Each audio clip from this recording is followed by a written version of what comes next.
Nadia. Hadir Bu Yohana. Hadir Bu. Windy. Hadir Bu. Anak Elisa. Hadir Bu. Dan Reza. Hadir Bu. Hadir semua ya teman-teman. Hadir Bu. Jadi pada pertemuan hari ini Ibu akan membahas tentang jamur. Sebelumnya itu jamur, ada yang tahu nggak jamur itu apa? Jamur itu atau biasa kita sebelum kuning merupakan organisme yang sudah termasuk eukariotik atau yang sudah memiliki inti sel. Dan jamur ini tidak memiliki klorofil seperti tumbuhan spermatofita seperti ini. Baik, benar sekali Yohana. Lalu juga tempat hidup dari jamur ini berada di tempat-tempat yang lembab, serta bisa jadi kaya akan nutrisi di dalam suatu tanah tersebut. Lalu selanjutnya itu Ibu mau tanya sih, bagaimana bentuk jamur yang dapat kalian temukan di sekitar kalian di kampus Bu? Oke, benar sekali. Terus tahu nggak ada beberapa bentuk jamur, yaitu jamur makro dan mikro. Dan contoh dari jamur makro dan mikro, apakah ada yang tahu?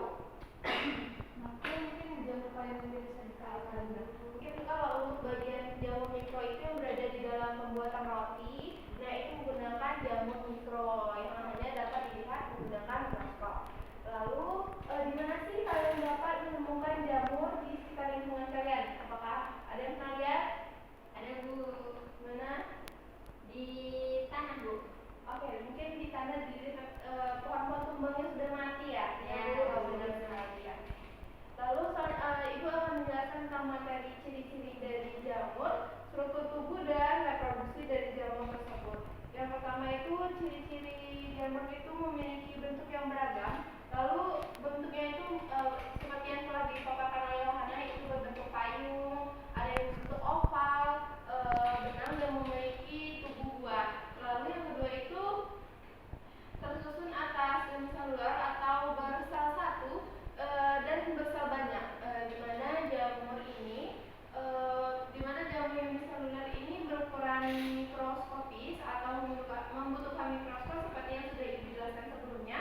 Dan sedangkan jamur multiselular ini merupakan jamur yang mikroskopis, jamur yang makroskopis seperti di gambar yang telah Ibu tempel di sini. Lalu jamur ini juga merupakan organisme eukariotik yang memiliki membran inti dan organel-organel lainnya. Lalu yang keempat itu tubuhnya itu dilindungi oleh zat kitin, di mana berfungsi sebagai pelapis utama dinding sel jamur dan memperkokoh tubuh dari suatu jamur tersebut.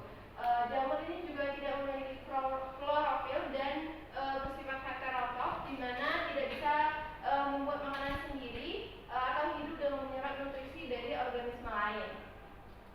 Lalu ciri-ciri jamur selanjutnya itu ada struktur tubuhnya itu berbentuk hifa, di mana sel memanjang yang berupa benang-benang, di mana hifa ini terdiri dari hifa vegetatif yang berfungsi untuk menyerap makanan dan hifa generatif berfungsi untuk menghasilkan spora. Lalu terdapat miselium. Selanjutnya itu ada struktur tubuh jamur. Struktur tubuh jamur ini tergantung pada jenisnya. Ada jamur yang uniseluler dan multiseluler. Lalu selanjutnya itu reproduksi dari jamur ini kan ada yang vegetatif secara seksual dan generatif. Vegetatif secara aseksual dan generatif itu secara seksual, di mana reproduksi generatif pada jamur ini membentuk kuncup atau tunas untuk menghasilkan suatu keturunan baru. Lalu pada jamur multiseluler ini melakukan proses fragmentasi sehingga pada potongan hifa yang jatuh pada lingkungan akan memungkinkan penumbuhan individu dari suatu jamur tersebut. Selanjutnya itu ada macam-macam jamur. Spora pada jamur ini dihasilkan dari proses seksual, lalu dibagi menjadi 3, di mana ada zigospora, acospora, dan basidiospora. Pada gambar yang pertama itu merupakan zigospora, acospora, dan basidiospora. Lalu selanjutnya itu ada klasifikasi dari jamur, di mana dibagi menjadi 4 bagian divisi, yaitu zigomikota, zigomikota,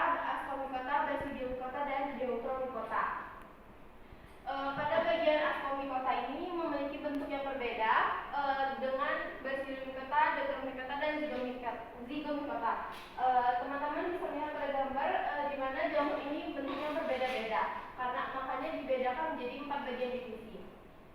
Lalu pada zygomycota ini memiliki spora seksual berupa zigospora yang berdiri tebal pada masa berdiri tebal. Lalu jamur ini juga dapat bertahan pada kondisi yang kering, di mana dapat bertahan selama berbulan-bulan. Lalu hifa pada jamur ini bercabang namun tidak bersekat. Lalu ada 3 tipe hifa, yaitu di sini ada bagian hifa stolon seperti pada gambar. Di sini ada hifa rhizoid. Lalu selanjutnya itu ada sporanium dan sporangiopod. Selanjutnya itu ada ascomycotina. Divisi ini memiliki jamur dengan hifa bersekat dan berinti banyak, lalu bersifat saprofit dan parasit, serta menghasilkan spora dalam askus atau ascospora setiap askus mengandung 8 spora, dan askus yang berkumpul akan membentuk ascocarp. Jadi ascocarp ini merupakan suatu bentuk dari askus dari ascomycota ini. Macam-macam bentuk ascocarp itu ada banyak, ada apotesium, perithecium, pleistostesium, dan tanpa ascocarp. Selanjutnya itu ada basidiomicotina, di mana jamur multiseluler dan berukuran makroskopis. Struktur tubuhnya ini terdiri dari pileus atau tudung, annulus, valva, miselium, lamella, dan stipe, di mana memiliki hifa bersekat dan bersifat saprofit. Selanjutnya itu ada deuteromycotina, yaitu jamur ini memiliki hifa yang bersekat-sekat seperti ini, teman-teman, seperti pada gambar telah ibu tampilkan di depan. Lalu umumnya berukuran mikroskopis, hanya dilihat dengan menggunakan mikroskop. Hidupnya ini berlangsung secara saprofit, dan pada sisa makanan juga bersifat parasit dan dapat menyebabkan penyakit pada manusia, ternak, dan juga tanaman. Jamur kelompok ini dapat bersimbiosis dengan alga, membentuk lichen atau lumut kerak, dan jika bersimbiosis dengan akar tumbuhan akan disebut dengan mikorizat. Lalu reproduksi seksual pada jamur divisi ini belum diketahui, makanya dinamakan fungi imperfecti atau jamur yang tidak sempurna.